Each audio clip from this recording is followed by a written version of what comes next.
Shalom, selamat pagi Bapak Saudara. Jumpa lagi dalam Renungan Harian dari Bukit Sion Makale. Hari ini Kamis tanggal 30 September 2021.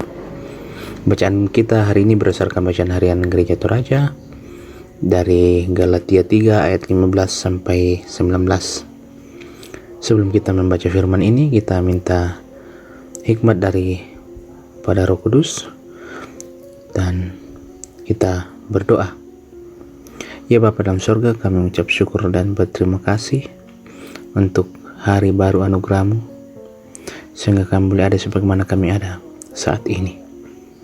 Kami siap menjalani hari ini ya Tuhan, namun sebelum itu kami akan landasi dengan kebenaran firman-Mu.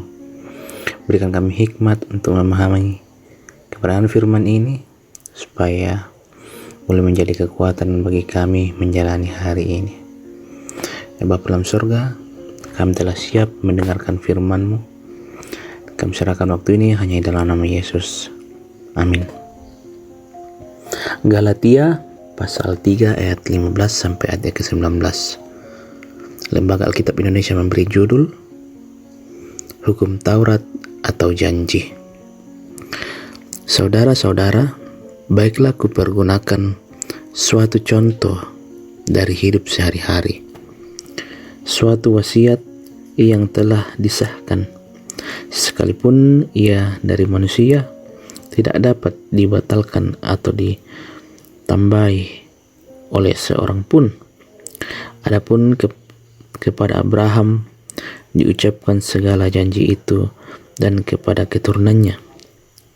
Tidak dikatakan kepada keturunan-keturunannya, seolah-olah dimaksud banyak orang, tapi hanya satu orang, dan kepada keturunanmu, yaitu Kristus. Maksudku ialah janji yang sebelumnya telah disahkan Allah tidak dapat dibatalkan oleh hukum Taurat yang baru terbit 430 tahun kemudian, sehingga janji itu hilang kekuatannya. Sebab jikalau apa yang ditentukan Allah berasal dari hukum Taurat, ia tidak berasal dari janji, tetapi justru oleh janji Allah telah menganugerahkan kasih karunia-Nya kepada Abraham. Kalau demikian, apakah maksudnya hukum Taurat?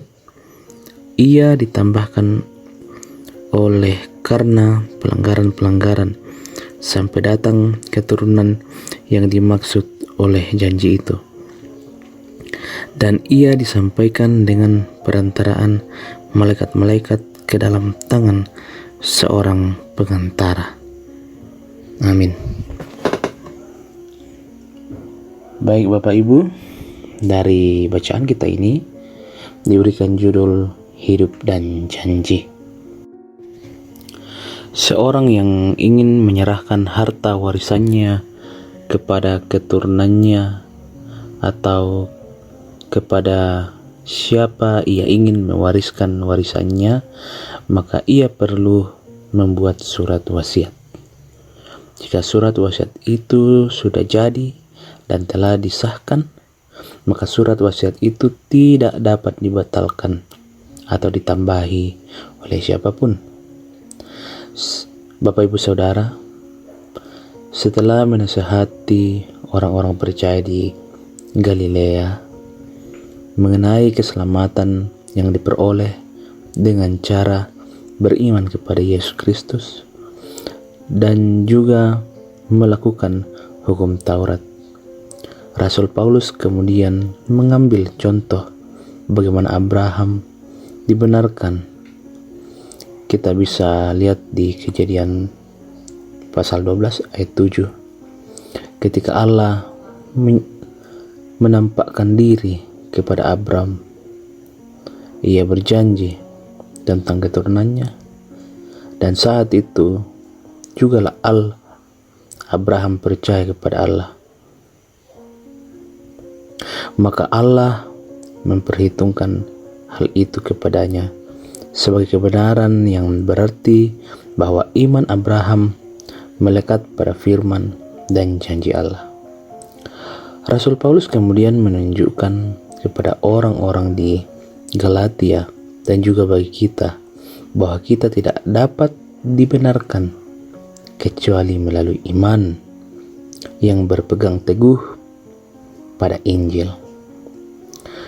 Rasul Paulus juga menunjukkan apresiasinya terhadap hukum Taurat yang walaupun tidak menyelamatkan, tetapi telah berfungsi sebagai penuntun bagi kita sebelum kedatangan Yesus Kristus, bahwa dengan hadirnya Yesus Kristus sebagai yang dijanjikan, maka fungsi hukum Taurat sebagai penuntun tidak lagi efektif.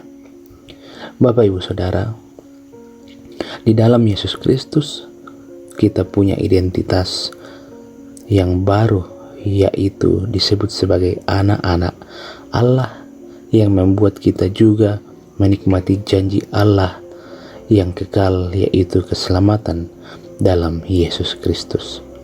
Sehingga kita pun percaya bahwa keselamatan itu bukan lagi karena kita melakukan hukum Taurat, tetapi karena kita beriman di dalam Yesus Kristus. Terpujilah Kristus. Amin. Mari kita berdoa.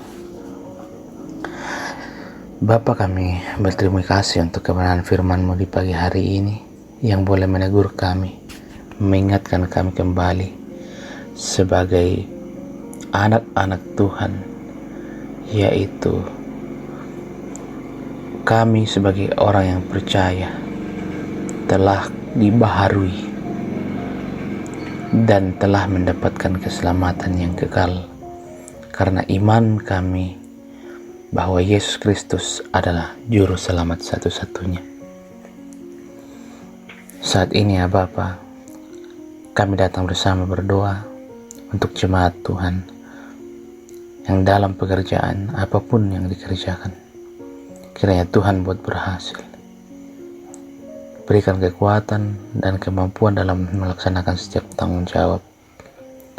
Jemaat Tuhan yang mungkin sedang mencari pekerjaan, Tuhan perlihatkan jalan yang terbaik. Berikan pekerjaan sesuai dengan kemampuannya. Juga jemaat Tuhan yang sedang menempuh pendidikan, di setiap jenjang pendidikan, Tuhan berikan hikmat kepandaian, supaya apapun yang dipelajari boleh mereka pahami dan kelak boleh dipakai demi kemuliaan nama Tuhan. Kami juga berdoa ya Tuhan untuk jemaat Tuhan yang sakit, baik yang dirawat di rumah ataupun di rumah sakit. Tuhan berkati makanan, minuman, obat-obatan yang dikonsumsi, tangan-tangan yang merawat berikan kesabaran. Juga kami berdoa ya Tuhan untuk bangsa negara yang kami cintai, yang Tuhan sudah karuniakan kepada kami.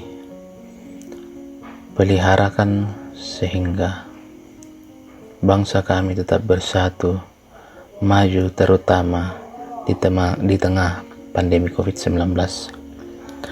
Berikan kebijaksanaan bagi pemerintah kami, mulai dari tingkat pusat hingga ke daerah-daerah, khususnya di daerah kami, di Kabupaten Tanah Toraja dan Toraja Utara. Berikan selalu hikmat dalam setiap mengambil keputusan demi kesejahteraan seluruh masyarakat. Ya Bapa dalam sorga, inilah doa kami, ungkapan syukur dan permohonan kami. Kami serahkan hari ini hanya dalam nama Yesus. Kiranya Tuhan sendirilah yang menjadi pemimpin kami. Ini doa kami ya Bapa, di dalam nama Yesus kami berdoa. Amin. Baiklah Bapak Ibu, Saudara-saudari, demikianlah renungan harian dari Bukit Sion Makale, hari Kamis tanggal 30 September 2021. Selamat beraktivitas dan Tuhan Yesus memberkati kita semua. Amin.